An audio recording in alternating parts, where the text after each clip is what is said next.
How to inspire change for mental well-being through storytelling is to use everything that you've gone through and that has been such a struggle and a journey for good.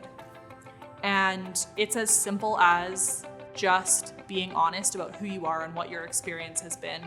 And that one interaction, even if it's just with one individual, can change everything. As an Indigenous person, everything that I've learned has been through storytelling, since that's a fundamental part of our culture. And with that skill, I've learned how to take my experiences with mental health and be able to share those with other people. I have really struggled with mental health issues since I was a young child. When I was 18, I was diagnosed with borderline personality disorder. At first, it's so scary to see all of these really negative things about the mental illness that you were just diagnosed with.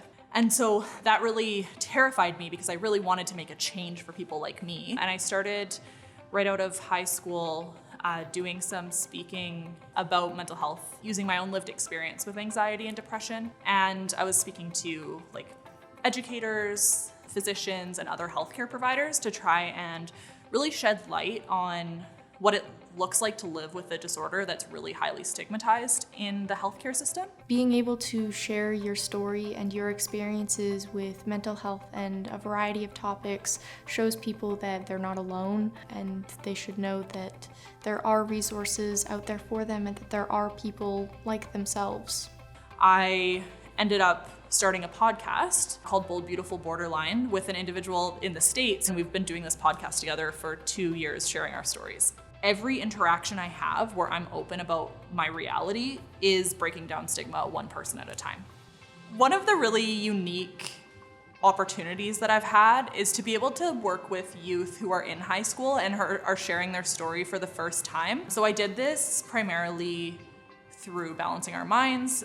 Balancing Our Minds is essentially an event series that happened annually pre-COVID, and it was really designed to be led by youth and to be focused on youth mental health and wellness. When I was involved in the planning for the Surrey event, one of the things that was really amazing is that we were able to give space and provide opportunities for youth who really hadn't shared their story before to be able to do that for the first time in a place that was really designed to be safe for them to share. A few things that I recommend when you're sharing your story for the first time.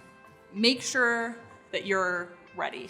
In order to make that kind of positive change and to be able to help others, it can be more helpful to be a little bit further in your recovery journey so that you can provide some really helpful, tangible tips for people who are struggling and they're in the thick of it. So a few things that I always encourage youth to do is write your story down, leave it for a few days, and then come back to it and read it over again. And then see, okay, well, when I was writing it the first time, I felt really comfortable talking about XYZ, but today I'm not really feeling that comfortable about it. If that's the case, you might not feel comfortable the day that you're trying to share your story for the first time. So it's better to err on the side of caution there and kind of leave out some of those pieces that are really traumatic for you to talk about. And sometimes you won't know that until you start practicing and saying it out loud for the first time. Writing and saying things out loud can just come off completely differently. So we want to make sure that we're honest about our true life and experiences, but are able to focus on how we overcame some of these things rather than focusing on the worst part. Self-compassion is incredibly important when you're going to start sharing your story or start doing advocacy work about mental health issues or even physical health issues or disabilities that you may have. Knowing that it's okay to think that you're comfortable sharing your story today and tomorrow you might not be. And a lot of the time that out is actually the most helpful thing because you just need to know that you could change your mind if you needed to. There are so many stories of growth and they really need to be highlighted, and being able to remove the stigma is such a valuable thing. I think storytelling is such an important form of advocacy because we don't have to feel alone. True, real, raw stories are so incredibly valuable for people who don't have the opportunity to share. And that shared connection over things that we've been taught to hide is life-changing.